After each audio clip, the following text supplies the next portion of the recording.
நல்ல வாழ்க்கைத் துணை அமைந்தால் வறுமையில் கூட கவலை தெரியாது. அமையாவிட்டால் வசதி இருந்தாலும் மகிழ்ச்சி இருக்காது. எதிர்பார்ப்பதை விட எதிர்கொள்ள துவங்குங்கள், எல்லாமே எளிமையாகிவிடும். எதிரியிடம் கூட பழகு, ஆனால் ஒருபோதும் காரியவாதியிடம் பழகவே பழகாதே. பருவம் தவறிய மழையும் நிதானம் தவறிய மனிதனும் பயனற்று போவது உறுதி. எல்லை மீறிய பொறுமை சில நேரங்களில் சாதாரண மனிதனை கூட மிருகமாக்கும். ஒருவன் பொய் சொல்கிறான் என்று தெரிந்த பின்னும் அவனிடம் ஏன் பொய் சொன்னாய் என்று கேட்பது முட்டாள்தனம். ஏனெனில் அவன் அதற்கும் பொய்தான் சொல்வான். உருவத்தை கண்டு யாரையும் தாழ்வாக எண்ணிவிடாதே. பெரிய ஆலமரம் கூட புயல் அடித்தால் வேரோடு சாய்ந்துவிடும். ஆனால் சிறிய புல் அசையுமே தவிர அதற்கு ஒன்றும் ஆகாது. எந்த பக்கம் பிடித்தாலும் மேல் நோக்கி எரியும் தீபம் போல் எந்த நிலை வந்தாலும் ஒரே நிலையில் இருங்கள். அது உங்கள் மதிப்பை உயர்த்தும். உனக்கு ஏற்படும் தோல்வியை ஆணியாக நினைத்தால் உறுத்தும், ஏணியாக நினைத்தால் உயர்த்தும்.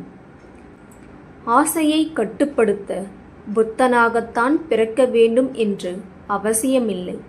ஏழையாக பிறந்தாலே போதும். எவர் மீதும் கோபம் கொள்ளாதே. எவர் மீதும் தீரா வெறுப்பு கொள்ளாதே. அவர்கள் தந்த அவமானங்களை கடந்து வந்த பிறகு கோபம் கொள்வதற்கும் நீங்கள் அவர்களை வெறுப்பதற்கும் அவர்கள் தகுதியற்றவர்களாகி விடுவார். வழி கடந்தும் வாழ பழகு.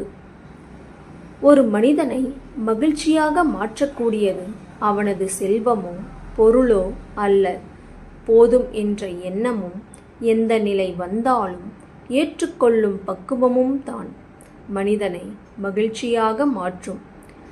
ஒவ்வொரு பிரச்சனைகளுக்கும் ஒரு தீர்வு உண்டு. எல்லாவற்றையும் சரி செய்ய எப்போதும் ஒரு வழி இருக்கிறது. எனவே உறுதியாக இரு. சரியான தீர்வுகள் அனைத்தும் விரைவில் உனக்கு தெரிய வரும். அதுவரை பொறுமையாக இரு.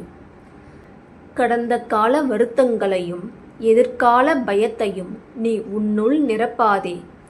சோகத்தில் மூழ்கிவிடுவாய். என் மேல் நீ நம்பிக்கை வை, மனம் லேசாகும். சந்தோஷத்தில் மிதப்பாய், கவலை கொள்ளாதே. எதனால் கண்ணீர் சிந்தினாயோ அதனாலேயே ஆறுதல் அடைவாய். எதை இழந்தாயோ அதைவிட பெரியதாய் அடைவாய். இழத்தல் போன்றே அடைதலும் உண்டு என்பதை மறவாதே.